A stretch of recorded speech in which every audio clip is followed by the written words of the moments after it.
Sustaining Creativity podcast. I'm your host, Mari Riesberg. Over the past several years, I've combined my degrees in acting and somatic psychology to share my sustaining creativity techniques with performers.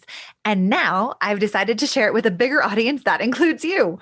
I believe we are all creative, and this podcast is all about that.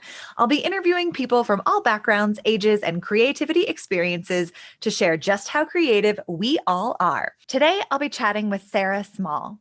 She's an author and coach for empaths and the podcast host of the Uncensored Empath.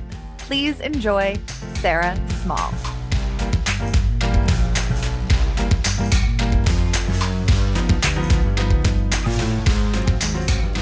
Welcome to the Sustaining Creativity podcast. Today, I'm here with Sarah Small. She is an author and coach for empaths, and I'm incredibly excited and pumped to chat with her about creativity today. So welcome to the podcast. Thank you so much for having me on. I'm excited to chat. Wonderful. Well, if you wouldn't mind sharing a little bit more about who you are and what you do so our listeners have a sense of where you come from.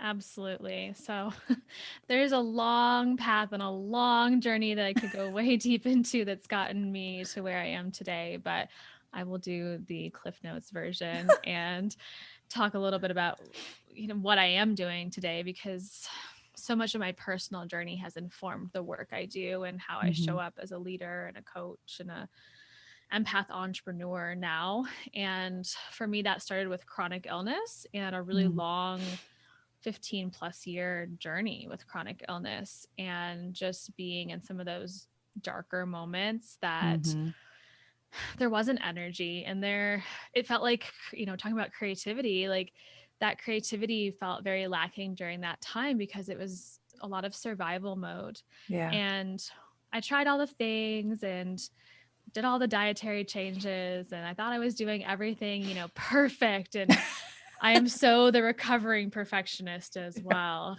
And I thought, I'm doing this perfect. And eventually it came to a point where I had completely plateaued and I didn't know how to find myself again and like find Sarah again. I was so just stuck in illness and that label. And what happened was in 2015, my brother Jordan died. He committed suicide, and it was just one of those earth-shattering moments that, there's not a lot of words to really describe or to describe even the emotion of it. But in that moment, my whole world fell apart so that it could rebuild. Yeah. And I was the person who I shoved down a lot of the emotions that could have led to immense creativity.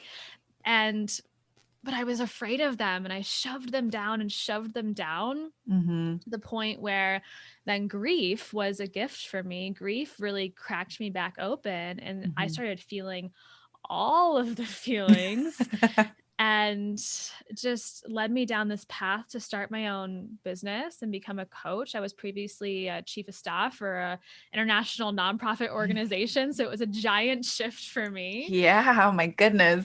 And I started coaching first women with chronic illness, and now more entrepreneurs and people who are building their own businesses. And it allowed me to be creative again. I really missed that. I was an art minor in college as part of my degree, and I loved charcoal art, and I love just expressing myself. And I don't do as much of the studio art or the hands-on art anymore, but in the coaching industry, there's so much room for creativity and the way that I structure my programs and the way that I show up and the way that I create my content. And that really allowed me to find myself again and figure out, okay, this is Sarah and this is who I am. But there was still something that was kind of missing and felt a little bit off for me. And so grief has a big place in my story and my journey. I had healed a lot after the death of my brother Jordan, as far as illness. Yeah. Actually, like a ton of physical healing came after that. But October 2019, a week after I got married, my brother Joe died. And it was just that big like shock wave that came again, that the highest of high. I just got married. He was there. He was at our wedding in Colorado, flew back home to Michigan, and I never saw him again. Mm. And it was just highest of high to lowest of low. Mm-hmm. And both of these were sudden losses. For Joe, we lost him not to suicide, but to an accidental overdose. And it just shook my whole world up again. And I found that in grief, there is immense love and immense inspiration and immense creativity. Because of course there's the darkness and the shadow of it, Yeah. but there's also this expansiveness that gets you so deep into your emotions that so many things can be birthed from that place. Mm-hmm. And that's what I found. And again, grief was a gift in many ways for me to then figure out what was that missing thing that was kind of off in life and business. Mm-hmm. And it was really being in leadership with myself and embodying my message and staying true to my mission and what I'm here on this planet to do. And when, again, you lose someone like so suddenly like that, it makes you ask some really like big existential questions of life. Yeah. And I found myself doing that. Like, who am I? Why the hell am I here? What am I doing with my time? And why am I wasting so much of it? And so that really re-grounded me, realigned me so that I could continue into 2020 and now 2021 in a way that is just more in alignment with who I really am. And while I, miss the hell out of both my brothers and there's still so much grief there, it doesn't go away. It's also something that has been one of the biggest teachers in my life, hands down. So it's a little bit of what brought me to here today, and also realizing that I'm a highly sensitive, empathic, intuitive woman as well. Yeah, I really appreciate the bringing up the grief and how that is a part of your story. It's a part of so many people's story that we don't spend a lot of time talking about it. And, being able to find that kernel or nugget of, or that moment of shift, the lightness within the grief is really sweet and really challenging to hold on to through all of it as well. But I really appreciate you talking about that and bringing that in, because it is a part of our humanness and our human life, grieving the lives of others or things that we lost in our own experience too, and how creativity can also step in to be a balm to soothe some of it, to help us transform some of the grief we're experiencing. And I think that is, just because we're experiencing grief doesn't mean we can't experience creativity at the same time. So thank you for sharing all of that. Of course. Yeah. That just reminded me that I was inspired to write more than ever in the aftermath of that loss and the grief. And I have two separate journals. Well, I have stacks of journals, but two specific special journals. One is where I write to my brother Jordan, and one is where I write to my brother Joe. And it's just a space, this outlet. It's a really healing outlet for me to just be able to express myself and feel like I'm talking to them, and just let there be rebirth within the death, and still be able to feel their energy as well. Yeah, absolutely. I mean, taking loss and not turning it into something, but like letting it inform how we move forward in our life and use the tools that we have available, writing or creating some memory for them, or, what other people choose to do. So they're so weird about grief. And absolutely. Oh my goodness. Yeah. Like you said, it's unavoidable. Like, we're all going to experience grief in many different ways. I mean, there's grief in divorce, there's grief in pet loss, there's grief in obviously like death of people we love, but there's even grief in just chronic illness in my journey there, and this old version of you and new version of you that I'm sure many people can relate to, regardless of what the transition was for them.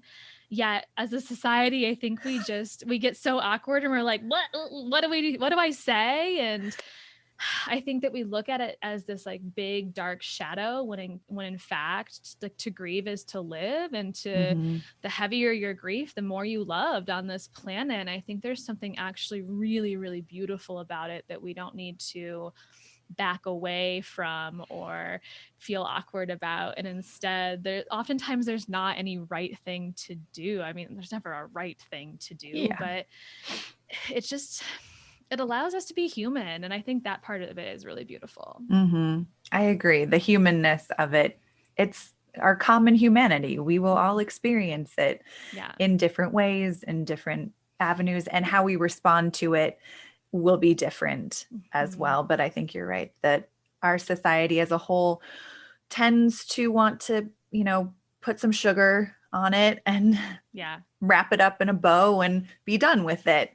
And, I think it's important to recognize that everyone's grief process and journey is different, and how we respond to it, how we engage with it. And that idea that creativity can be a part of it, I think is it brings me hope in my own life and my own experience of grief, and how I've transformed situations in my own experience of losing people, or, whether it's relationships or physically the loss of another human in my life, to be able to tap into my own creativity of whether it's daydreaming about that person, or writing them a letter, or creating a mandala or something to represent them in my life.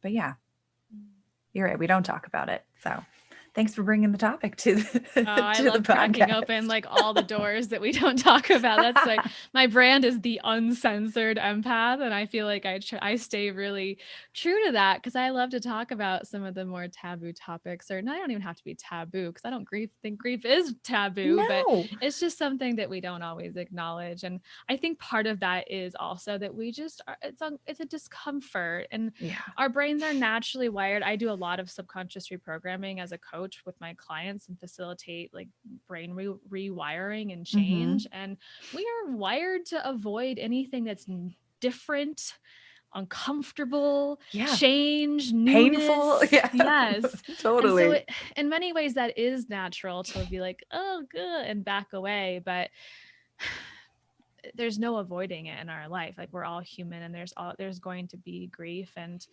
if we can start to shift our thought patterns and thought process around what it means to either be grieving or to be holding space for somebody who's grieving in our life, I think that we've lost, historically, there's way more ritual. And I think there's immense creativity in ritual as well.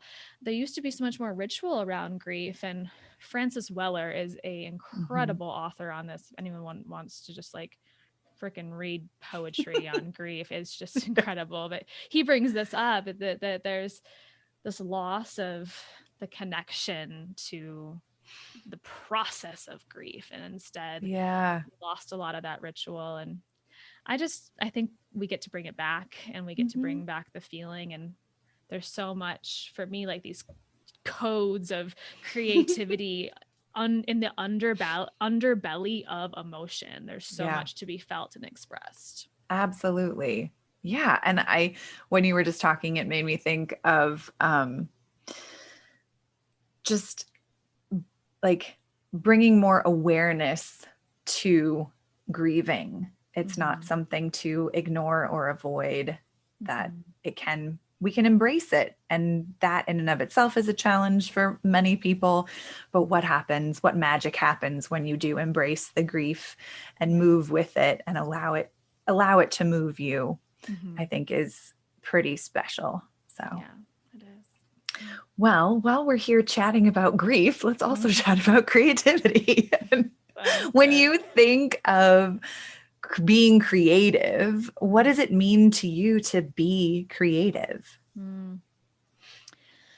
For me, creativity is very intertwined with intuition and the ability to listen to ourselves and the subtle energy that exists within us and our energy body, and just to trust it and not deny it or run away from it, and just to express ourselves and the things that are coming through our intuition in a very raw, vulnerable, sometimes expressive way, and whatever form that wants to take on, because the form can be a million different things, whether it's, I think so many people think of creativity. I don't know if this has come up on your show before, but even some of my clients are like, well, I'm not artsy and I'm not an artist. And I'm like, no, this is not the only way to express creativity. Like dance, embodiment practices, movement, there's so much more, music and writing. And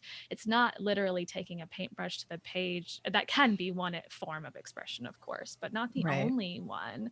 And so I think it's so intertwined with intuition and just being able to express what is naturally coming through you. And I do channeling. And so it's a way to channel whatever is coming through in a form that is more tangible, that sometimes is hard to express in words as well. So it gets to take on a little bit of that art form. So yeah, I think that's what I think of. Nice. It sounds like there's also opportunity, through channeling, kind of an integration process of the experience and the creativity by having that output be movement or writing or drawing or cooking or whatever it is. Yeah.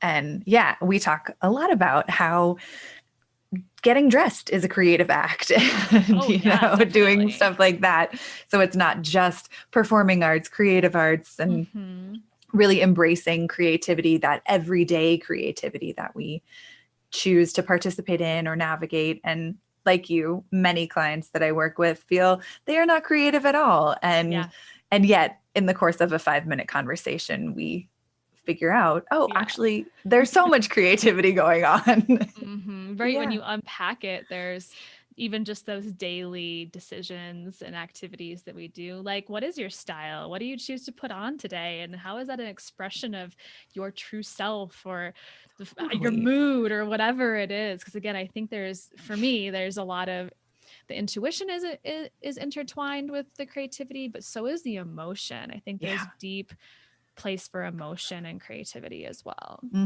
Absolutely. How you feel doing something, or before you do something and after you do something, how creativity can shift how we feel or inform how we feel or give us more information about how we feel.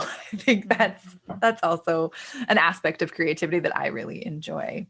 Yeah, so definitely. Nice. And when I imagine working with coaching clients or just in your own life, you talked a fair amount of the challenges that you have come across. How do you face creative challenges? I got a really good piece of advice from a coach I was working with. I was the client and I was stuck.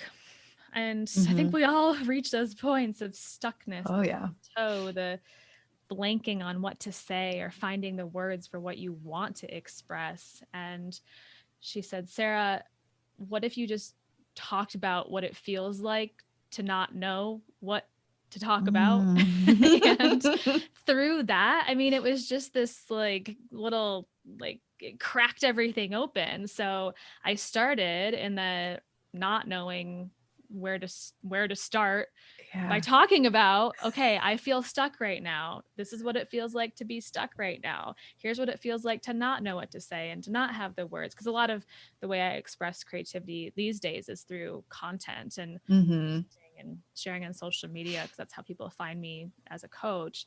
And sometimes I share what I write there. Other times that was just the way to kind of crack the nut and then get over to the other side and go, okay, so now that we've got that out of the way, now I can let some of the creativity flow in. But I'm very much somebody who naturally, and I'm assuming most of your listeners are like this as well, where I thrive on creativity and I crave it. I love to be in the creative genius, creative zone. And I love that space. Just naturally, it's where I want to be. So it can absolutely be frustrating when I feel like it's like I just can't quite get there, or self-judgment comes up a lot of like, is this really any good when I am in that creative genius? And it really helps me to lean into trust, and also to not feel like I have to share everything with the world. Like I tend to be an oversharer, and I think people like love that's very uncensored, but at the same time, I don't share everything.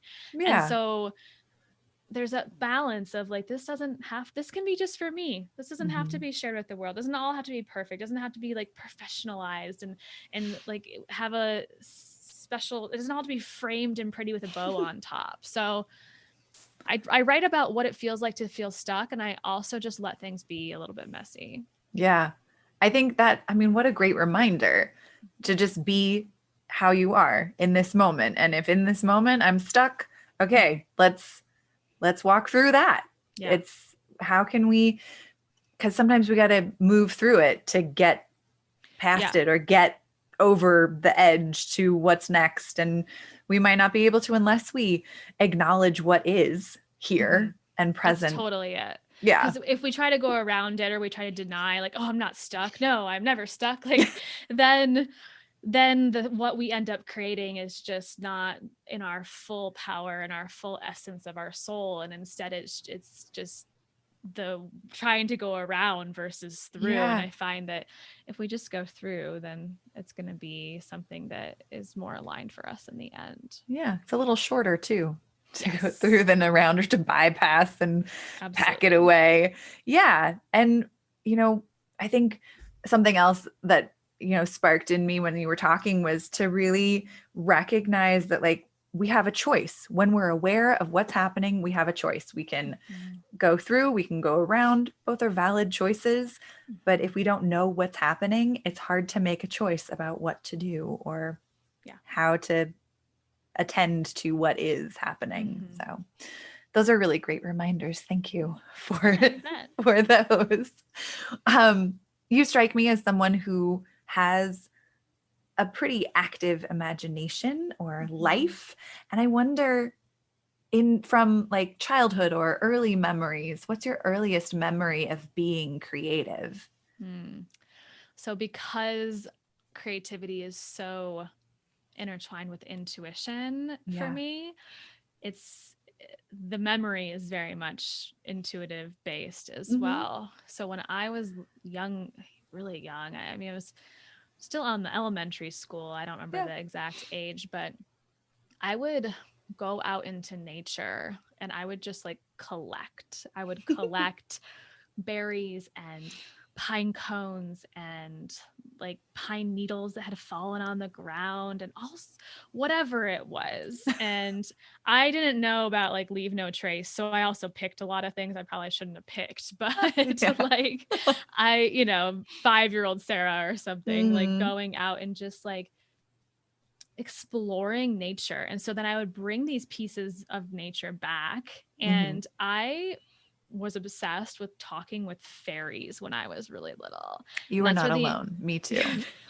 That was the intuitive piece. Like I just felt this fairy energy. I told my mom about it, and she's like, well, maybe you could like build a fairy house and like ask them to come. And so I would take all these little bits of nature and I would build this with some adult help. I think they helped me like hammer a couple of pieces of wood together. And then I like decorated these fairy houses and just talked to the fairies. And it was so fun for my inner child. I still think back and I'm like, I'm so glad that I had this space to play with that and be imaginative and just like explore that. And I loved to be I never wore shoes. I was just a kid who was like always outside barefoot playing in nature. And I think that's one of the first memories that comes up around creativity and intuition for me. Nice. I am right there with you. I was the kid outside in the garden, talking to the plants, talking to the fairies and the pixies and the elves. And even as I got older, anytime I would go on a hike, whether I said it out loud or not, I would notice all the little like, oh, that could be a fairy house, or like, that looks like a good spot for some fairy thing. So Yeah. As I got older, I would still do this like later, maybe up until middle school or something, Mm-hmm. but it wouldn't be fairies anymore. It would just be because I had a little bit more strength, so I could like pick up branches and bigger sticks and stuff. Yeah. And so I would build these like very intricate forts just for like me and my Oh, friends. And they, amazing. thinking back on it, like we have some pictures and I'm like, that was really impressive. Like those were like, I don't think rain would even get through. And it was Wow. just like, I would like pack the mud in there and build. We had this field behind our neighborhood. So I had lots of space to do this and Mm-hmm. kind of just like have access to do the playful exploration in nature. And it went on for a while where it was just like always wanting to be out. But then I don't know about you and having a similar journey, but then I disconnected from it a lot. Oh, Like yeah. high school, got caught up in like sports and extracurriculars and way more homework and trying to keep up with Mm-hmm. the cool kids and all the things. And I definitely disconnected from nature. Mm-hmm. And now in adult life have been able to reconnect and realize how important that is for me.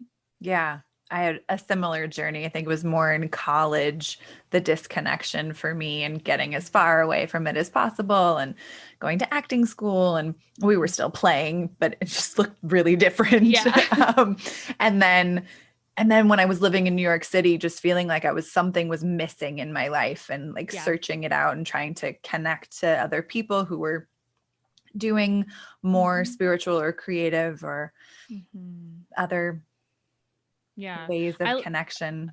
Yeah. I went to grad school in Chicago and felt that just kind of cement surrounding where I don't know if that's what brought you out to Colorado, but that my now husband and I were like, we need nature. Yeah. We are so ready for something other than all these high rises, which it was super fun while it lasted, but Yeah. we're so glad to be reintegrated into just the accessibility of obviously out here. We have so much nature that we can access. Mm-hmm. Yeah. It was, kind of a love-hate relationship with New York City. Mhm. Love the energy and being there and, amazing friends and was doing awesome, fun things, singing and, Yeah. nannying. Yeah. But feeling like a piece of me was missing. And Mhm. grad school brought me out to Colorado. And Mhm. that's where it was like, oh, right. Okay. Yeah. Here's more connection. This is what I was wanting and, found in pockets in the city. But yeah, So it's cool. great. Yeah.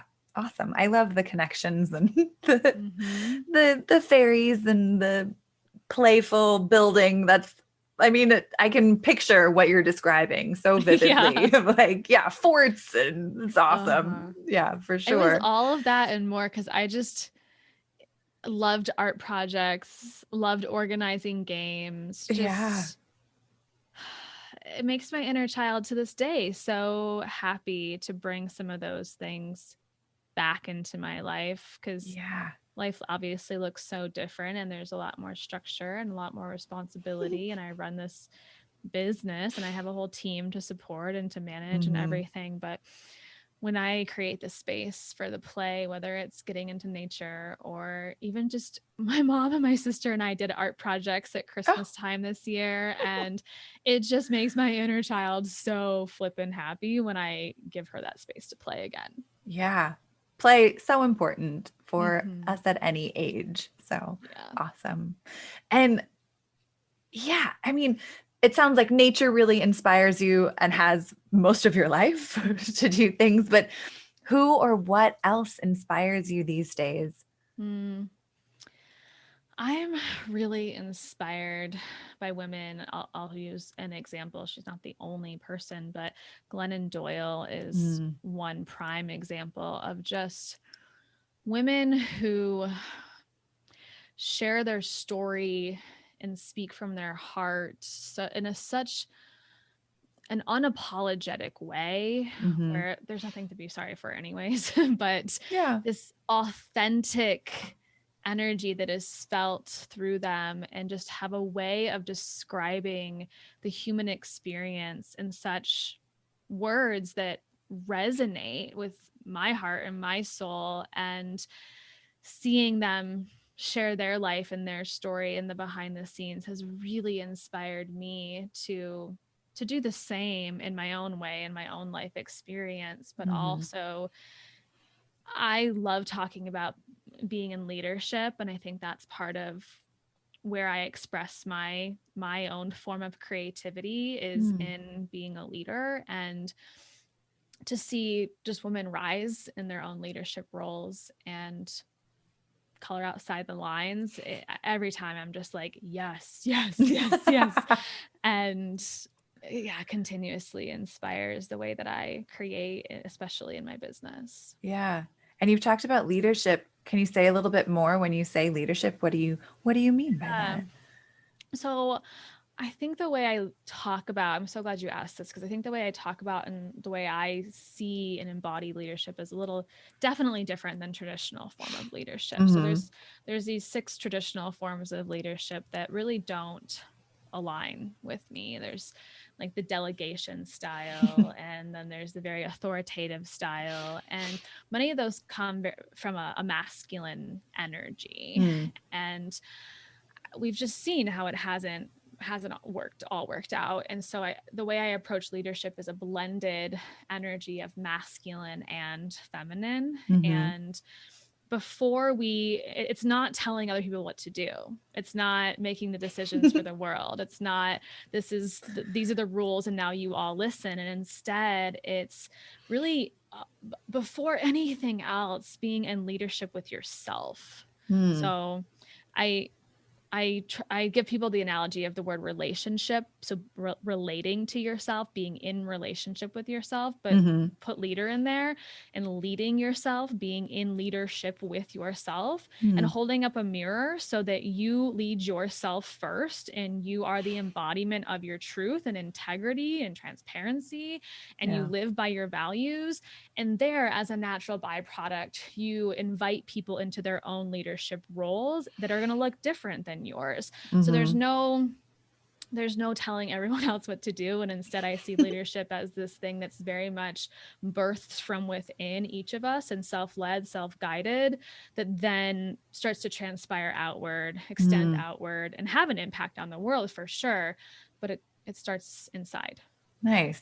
Yeah. And it sounds like ever evolving as we know ourselves more, it shows up in a different way. I mean, how like that speaks of such deep creativity to me. Like the more we know, when we know ourselves, we have so much more capacity to expand and share. And that's a huge aspect in my world of creativity. So I love that. That's actually book number 2. So I published my first book 2019, and it's more on the healing side of my journey and just tools for people. But this next book is still in the brainstorming outlining phase, but I've been working with a book coach, and it's coming together. And it is all about a different style of leadership, the blended embodied masculine and feminine leadership. And I don't know, I'm super open. This is a fun conversation to have because it may inspire some new thoughts, but just to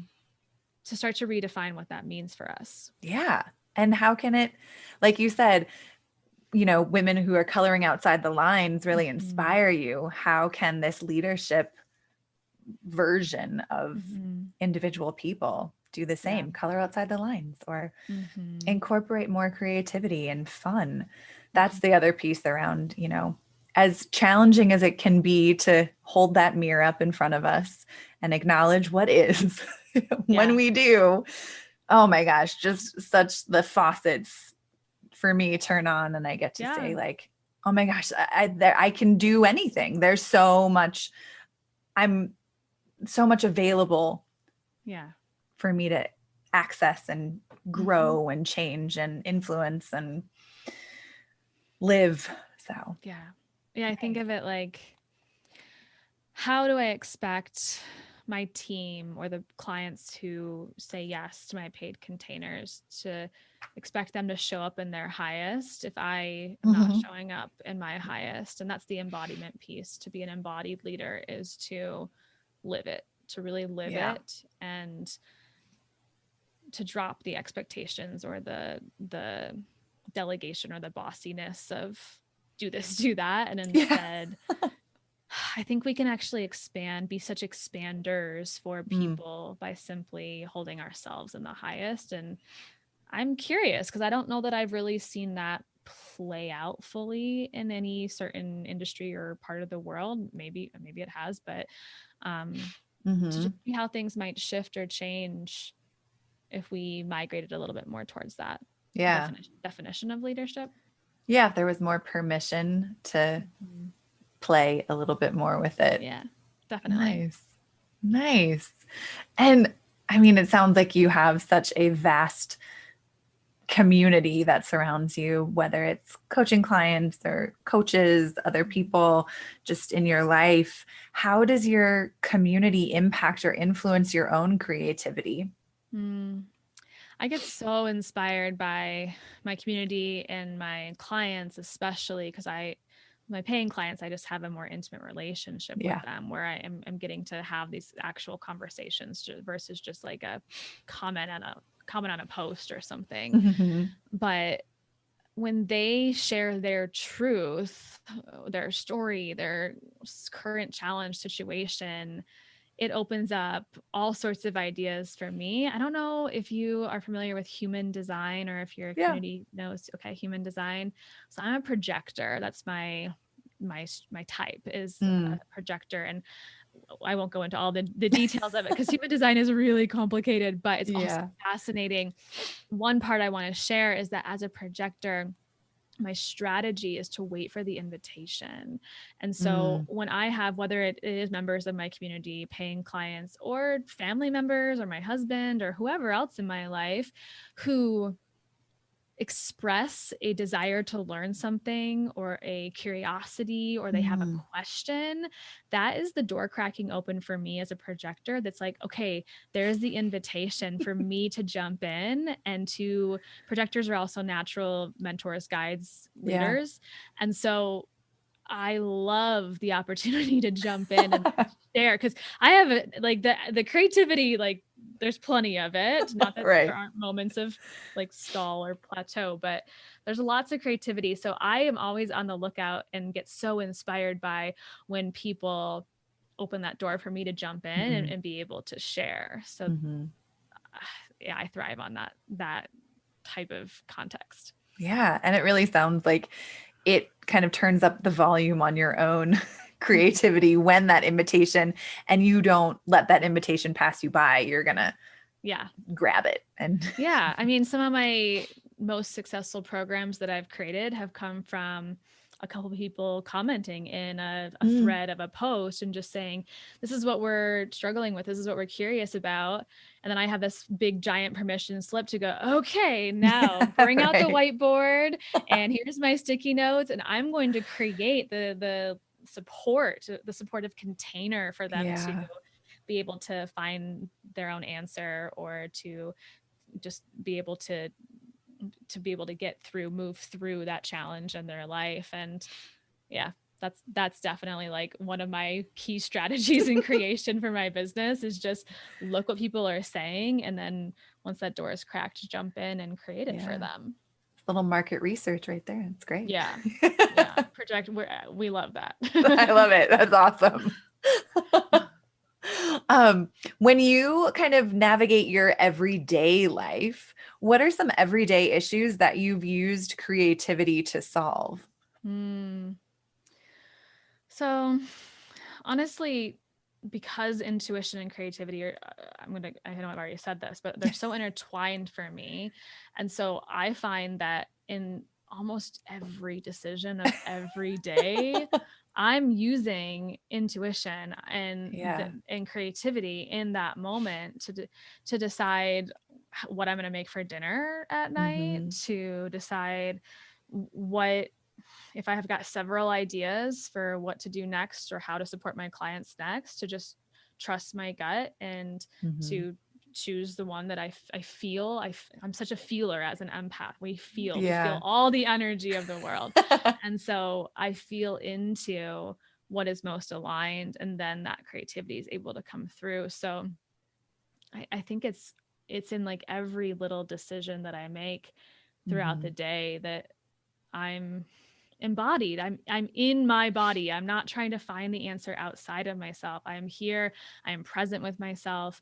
And that allows me to tap into the creative solutions as much as I desire. Mm-hmm.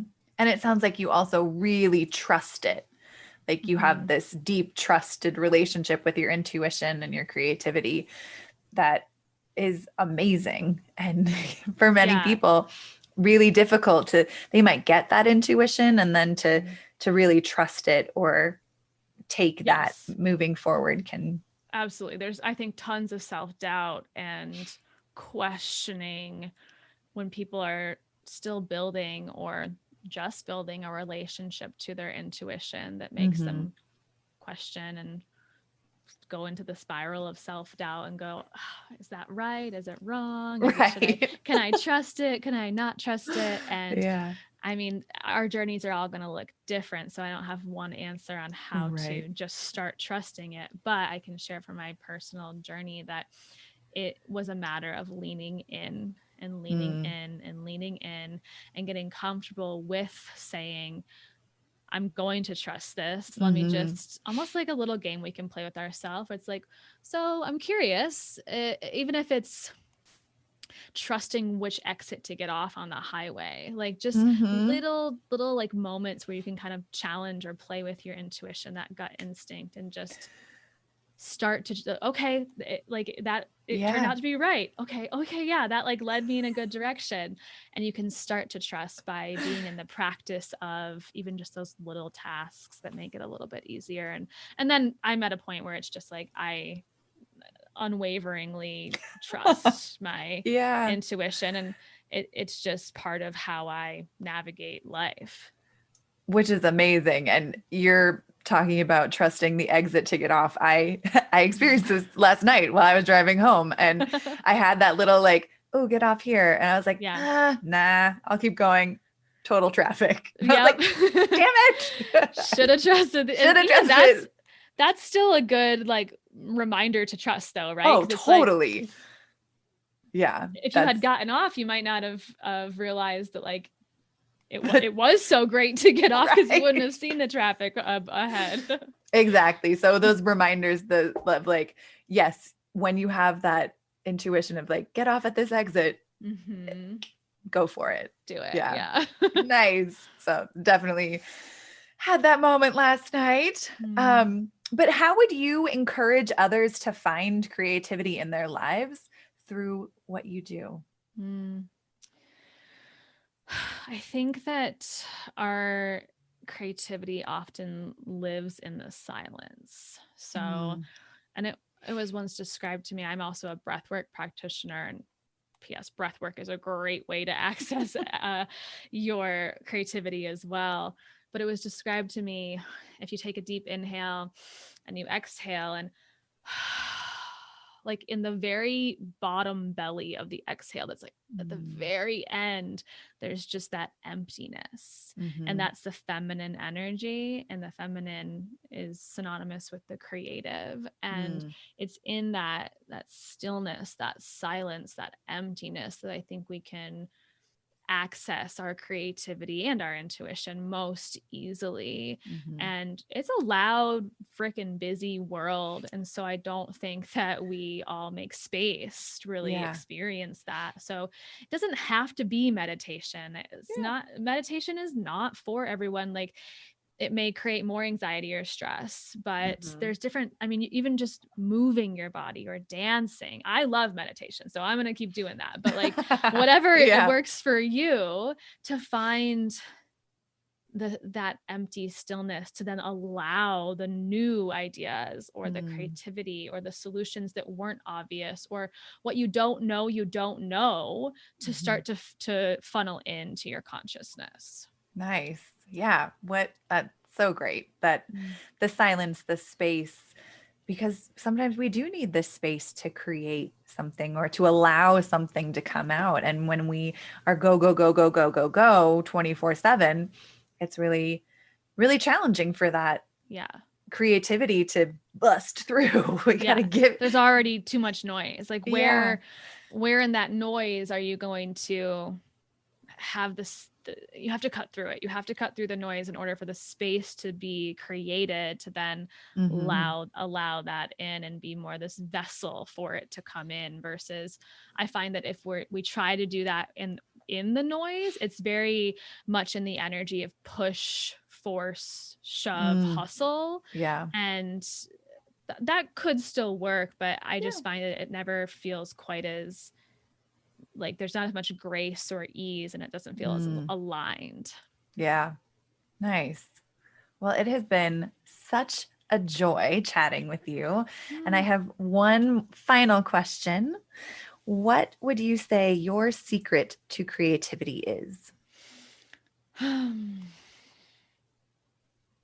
really think there's two, like the blend of what we just talked about, the blend of trusting your intuition and creating the space to just be in the empty stillness. I think those two things paired together can be a freaking superpower for your creativity to funnel in, channel in ways that you may not have even realized were possible.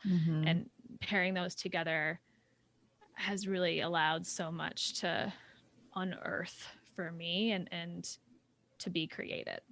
Nice. Oh, I love it. I love all of it. Wonderful. Again, thank you so much for taking the time to chat with me today. It's been awesome. Thank you so much for having me. You are so welcome. All right. Oh, and you know what? I got like so wrapped up in our conversation that I totally forgot.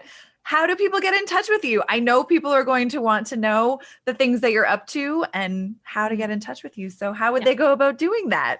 I'm super happy to share that. So you can find me over on Instagram at the Uncensored Empath, and that's my website as well, uncensoredempath.com. And I also have a podcast of my own called The Uncensored Empath. There's a theme here. I have a book called 21 Days of Healing available on Amazon and Barnes and Noble. And if you're curious about whatever are the upcoming offers or containers that you may feel like a hell yes to in your life, you can usually find that right at the same places, and I'll be talking about whatever is launching. Awesome. Well, again, thank you for joining me and letting everyone know how they can get in touch with you. And yeah. Thank you. Appreciate it so much. Yeah.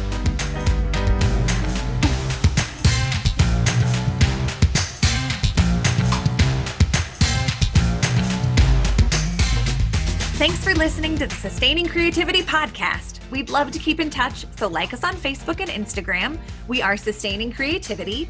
Make sure to subscribe to the podcast wherever you listen to podcasts. Tag your friends and your family so they can listen too. We love to hear from you, so leave your comments, reviews, and questions. Tune in Tuesdays for a new episode.